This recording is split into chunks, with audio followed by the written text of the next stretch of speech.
My name is Casey Ham, and this is my fall 2024 head-to-toe assessment for peds in the fall. I am going to scan the room. Here's my tools.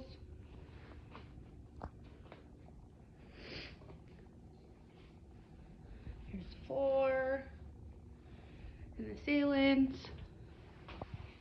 All right. Let's see. Is that good right there? Okay.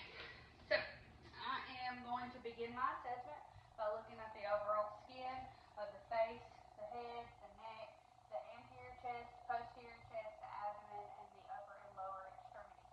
I'm going to be looking at the color, the temperature, the texture, the turgor, and the moisture. I'm also going to be looking for any scarring, bruising, lesions, nevi, or edema. And now I'm going to look at the head. So overall, the head is normocephalic. Features are symmetric. Nose is midline. I'm going to inspect and palpate the head at the same time. I'm going to be looking for any depressions, lesions, or masses. And there are none. The hair is evenly distributed. It is brown, coarse in texture, and there are no infestations noted. So now I'm going to palpate the temporal arteries. They are present and even. I'm going to palpate the lymph nodes now. So we are preauricular, postauricular, occipital, tonsillar, submandibular, submental. Then we are anterior cervical, posterior cervical, and supraclavicular. And they are all non-palpable. And now I'm going to move on and palpate for the TMJ. Have the patient open and close their mouth. Great job. So I was feeling for any subluxation, popping, crepitus, or tenderness. And now I'm going to, while I'm here, palpate the maxillary sinuses and the frontal sinuses for any tenderness there. And so we will assess cranial nerve number 5, trigeminal. I'm going to have the patient clench her jaw and feel for that master muscle, which is present. And then I'm going to do the sensory portion with the cotton swab. I'm going to have the patient close her eyes and just tell me where I'm touching you. Cheek, chin, nose, forehead. Great job. So cranial nerve number 5, trigeminal is intact. And then now we'll do cranial nerve number 7, facial. So I'm going to have my patient smile, frown, poke out your cheeks, pucker your lips, and raise your eyebrows. So cranial nerve number 7, facial is intact. Now we'll move on to the ears. So when looking at the ears, they are symmetric and in correct position. I'm going to palpate the pinna and the tragus for any masses or tenderness. And now I'm going to use my otoscope to assess the inner ear. So I'm going to look in here. The auditory canal is clear with no redness, and the tympanic membrane is pearly gray. And then on this side, again, auditory canal is clear, no redness, and tympanic membrane is pearly gray. So now we will assess cranial nerve number 8, vestibular cochlear, by using a series of hearing tests. So the first one we're going to use is a whisper test. So I'm going to have the patient cover one ear, and I'm going to stand behind her and whisper. 1, 2, 3. Great job. And then again on this side. 1, 2, 3. Great job. And then now I'm going to perform a Weber's test. So I'm going to ping my tuning fork, place it on the center of the patient's head, and ask her where she hears the sound best. Middle. Great job. And now I'm going to do a Renee's test. Using my tuning fork again, I'm going to place it first on the mastoid bone and then beside the ear. Each place I want the patient to tell me when she stops hearing the sound.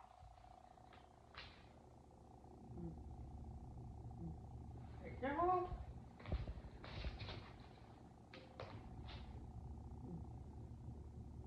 So which one was louder? 2. 2? Great job. So air conduction is greater than bone conduction. So cranial nerve number 8, vestibular cochlear, is intact. Now we'll move on to the eyes. So when looking at the eyes, I'm going to be looking at the lashes, the brows, the The conjunctiva is pink and the sclera is white. There were no lesions or discharge. I'm now going to assess cranial nerve number 2, optic. I'm going to use my Snellen chart for this.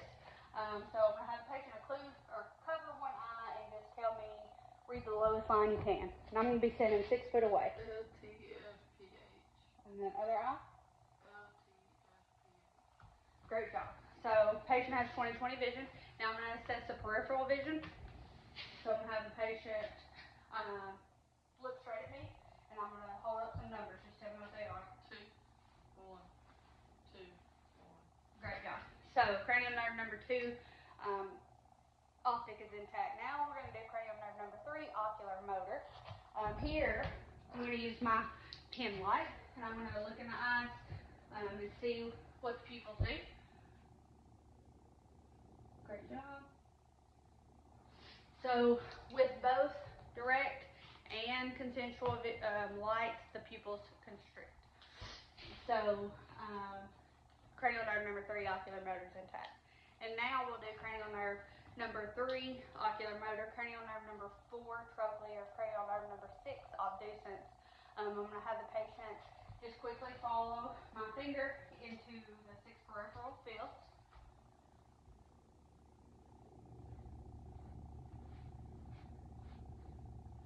Okay. And now I'm going to test for accommodation. So I'll have the patient look at the wall behind me, and I want you to follow my finger inward, okay?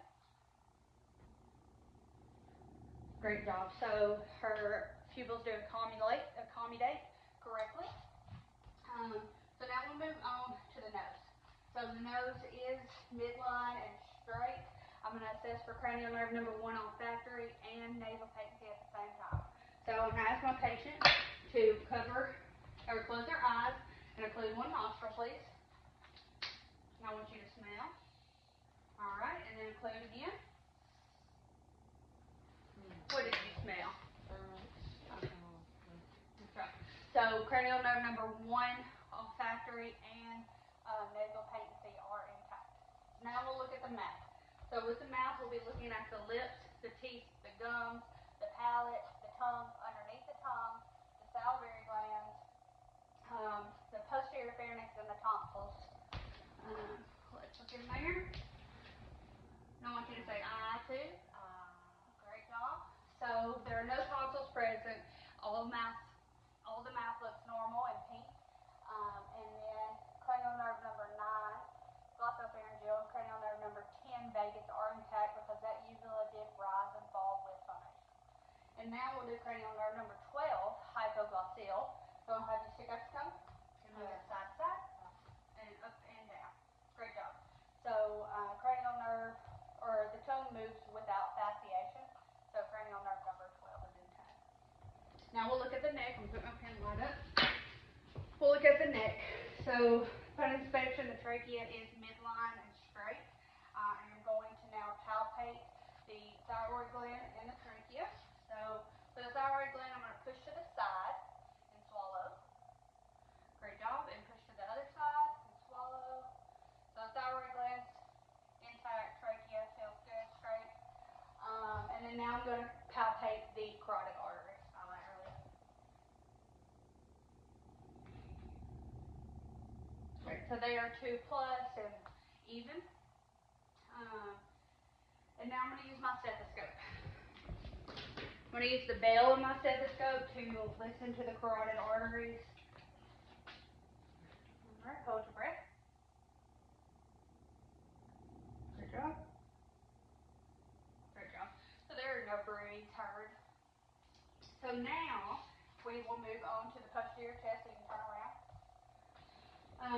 I am going to be looking for any signs of respiratory distress here. So we're going to be looking for tripod positioning, nasal flaring, tachypnea, retraction, nasal flaring, or cyanosis. So first, I will begin by inspecting the chest for any obvious deformities, which there are none. And then I am going to palpate for equal chest expansion. So just take a big deep breath for me. Great job. And then I'll palpate for tactile primitive.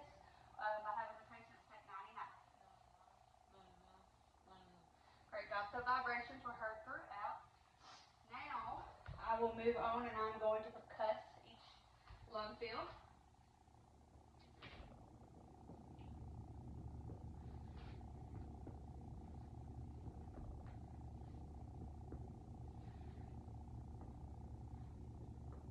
Great job. So resonance was heard throughout, and I'm going to assess for CVA tenderness while I'm here as well. So I just want you to tell me if this hurts. Good. Good job. So now I'll use my stethoscope, and I'm going to use the diaphragm, and I'm going to auscultate each lobe.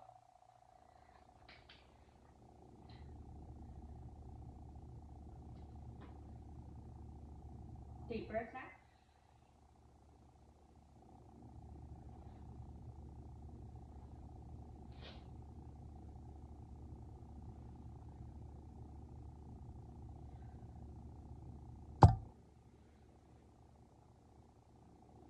So lungs are clear to auscultation, and now I'm going to test for egophony.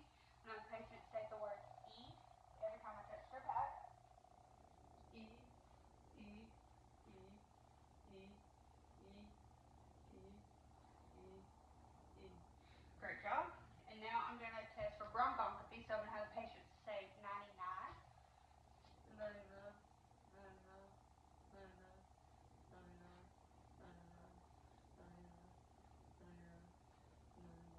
Great job. And now whisper pectoralis, so I'm going to have the patient whisper 99.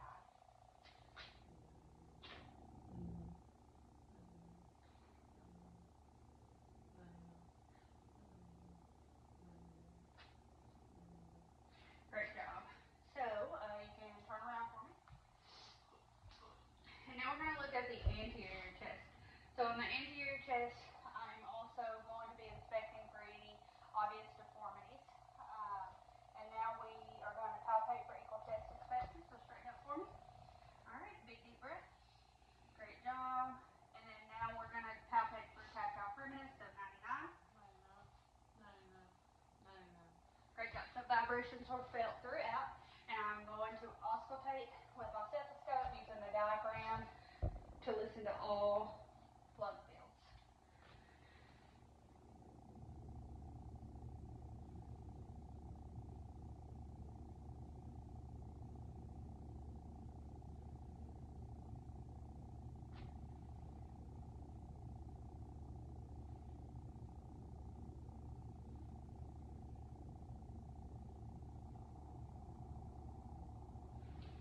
Great job. So now we will begin looking at the heart. I'm going to listen with the diaphragm to begin with at all 5 cardiac points. Flip it. Okay. So here we have the aortic valve, so that is in the right second intercostal space. And then here we have the pulmonic, which is in the left second intercostal space. We have Erb's point, which is in the left third intercostal space. Then we have tricuspid, which is left lower sternal border, or the fourth intercostal space. And we have mitral, which is in the fifth left mid-clavicular line, or fifth intercostal space. I'm going to switch to the bell. So we have aortic, pulmonic, Erb's point, tricuspid, and then mitral. And now I'm going to palpate the PMI, which is in the left fifth intercostal space. And I'm going to use the diaphragm and my stethoscope to listen to the apical pulse.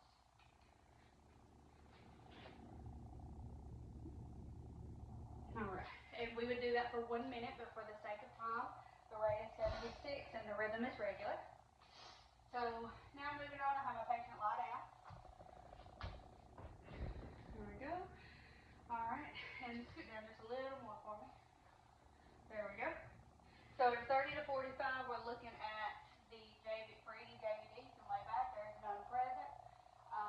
And then I'm going to now palpate over each cardiac point while looking for any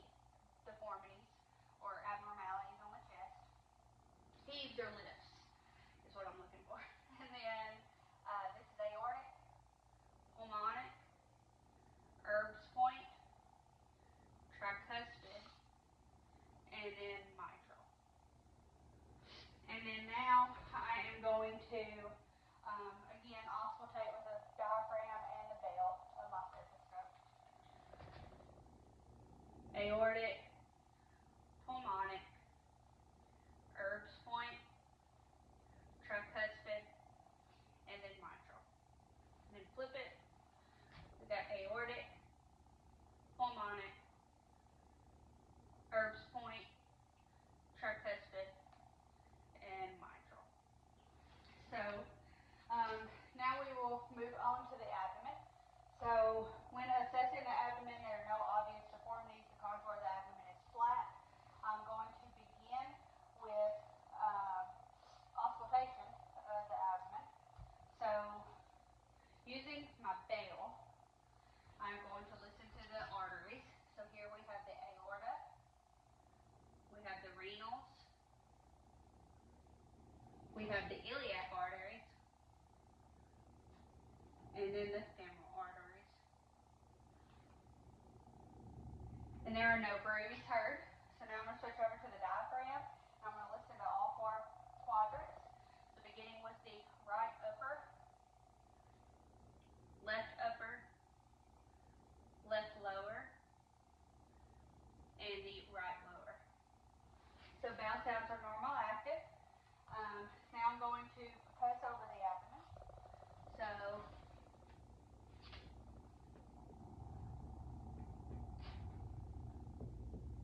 So timpani was heard throughout, and dullness was over organs.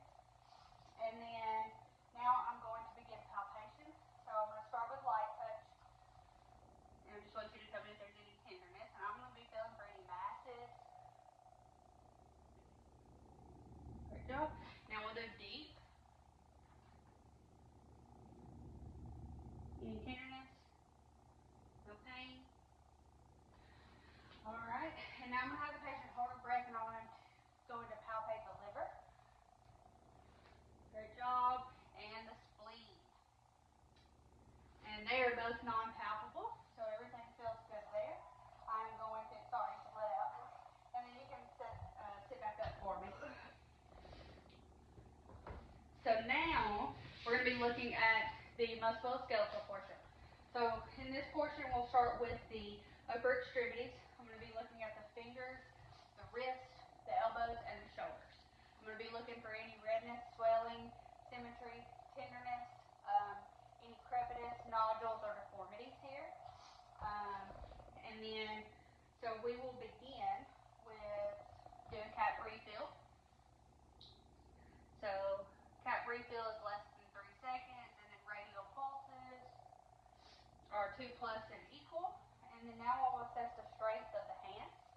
So here, squeeze my hands, yep, straight, 5 out of 5. Put your arms up like this for me. All right, pull against me for the biceps, push against me for the triceps. Those straights are 5 out of 5. And then arms straight out to the side, push up, push down. Great job. So the straight shoulder girdle is 5 out of 5. And then I'm going to assess cranial nerve number 11, accessory. So struggle against resistance. Great job. So all straights are 5 out of 5. Cranial nerve number 11, accessory is intact. Now I'm going to begin with range of motion of the finger. So I want you to just follow me, what I do. So we're going to flex, extend, and hyperextend. Then we're going to adduct and abduct. And then we're going to do thumb opposition. All right, and now with the wrist, we are going to flex, extend, and hyperextend. We are going to ulnar deviate and radial deviate. And then we are going to rotate. And then with the elbows, we're going to flex, extend, and hyperextend. All right, and then with the shoulders, we're going to flex, extend, and hyperextend. And then we are going to internally rotate. Then we're going to externally rotate. And then we are going to adduct and abduct. And we're going to circumduct. All right, great job. So now I'm going to do a series of cerebral coordination tests. So to begin, we'll do serial thumb opposition. So I want you to do, to your fingers quickly. And then I want you to do on your thighs, hand flip flop. And then I want you to touch your finger to your nose and then to my fingers. 3 times. Great job. So now we're going to do stereoagnosis. So I'm going to have the patient close her eyes.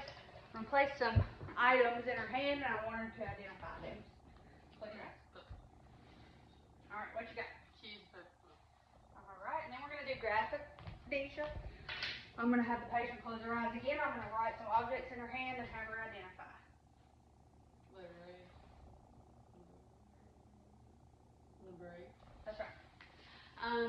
so now we will do the deep tendon reflexes. And I'm going to also assess light touch sensation. So I would like for you to just tell me where I'm touching you at. Close your eyes and tell me. Shin. Great job. And then before the deep tendon reflexes, we'll do vibratory sensations. I just want you to tell me simply, can you feel this, okay? Put your arms out for me, and you keep your, open your eyes. So on the ulnar wrist, can you feel that? Can you feel that? Achilles? Yep. Great job. So now we'll do deep tendon reflexes. So here, I'm going to do the radial, or brachioradialis, I'm sorry. And then bend your arm. And then we're going to do biceps. Then we're going to do bend your arm, triceps. And then here we'll do biceps, triceps. Okay? And then usually you would have your feet dangling for the patellar deep tendon. There you go. Alright. And then here we've got your Achilles. And you would have your feet dangling for that too. And then Babinski's. Great job. So, now we'll move on to the lower extremities. So again, I'm going to be looking at the toes, the wrists, the knees, and the hips. I'm going to be looking for redness, swelling, symmetry, tenderness, deformities, crepitus, or nodules. So we'll do strengths first. Well, I'll do Capri feel first. It's over 3 seconds, less than 3 seconds. And pulses are 2+ and even. So now I'm going to assess the strength of the ankles. So just put your feet straight up for me. And I want you to push against me and pull against me. Great job. So those strengths are 5 out of 5. And then of the knees, push against me and pull against me. Great. And then now of the hips. So push and pull. Great job. So all of those strengths are 5 out of 5. And then now we will do range of motion in the toes. So just kind of follow my fingers. We're going to flex, extend, and hyperextend. And then we're going to adduct and abduct. And then we're going to externally rotate with both. And then inversion. I'm sorry. This is inversion and this is eversion. Okay. And then with the ankles, we're going to plantar flex, then extend, and then dorsiflex up with both of them. Great job. And then with the knees, so you can stand up for this part. With this, we're going to flex, extend, and hyperextend. And then we're going to flex, extend, and hyperextend. And then with the hips, we're going to flex, extend, hyperextend, flex, extend, hyperextend. And then we're going to do circumduction. There, like that. There you go. And then we're going to externally rotate, internally rotate, and externally rotate, and internally rotate. And then we're going to adduct and abduct, and adduct and abduct. Alright, now we'll move on to the spine. So you can turn around for me. Looking at the alignment of the spine, the curvature of the spine, making sure there's no abnormalities there. I'm going to have my patient flex their cervical spine and look for the shoulder length. They are even, so there's no signs of scoliosis here. So you can extend back and then hyperextend back. And I want you to laterally rotate from side to side. This is all of the cervical spine, and I want you to rotate. Great job. And then now with the cervical. No, this is lumbar spine, and this is cervical spine. I'm sorry. So flex, and extend, and hyperextend, and then laterally rotate. And then or laterally flex, and then rotate. There. And then so now we will have my patient turn around and do a Romberg test. So I want you to put your arms out side to side. Close your eyes. There's no sway. I want you to walk to the camera normally and back heel to toe. And I want you to turn around and hop on one foot, please. Great job. So that is my full head to toe assessment for the fall of 2024.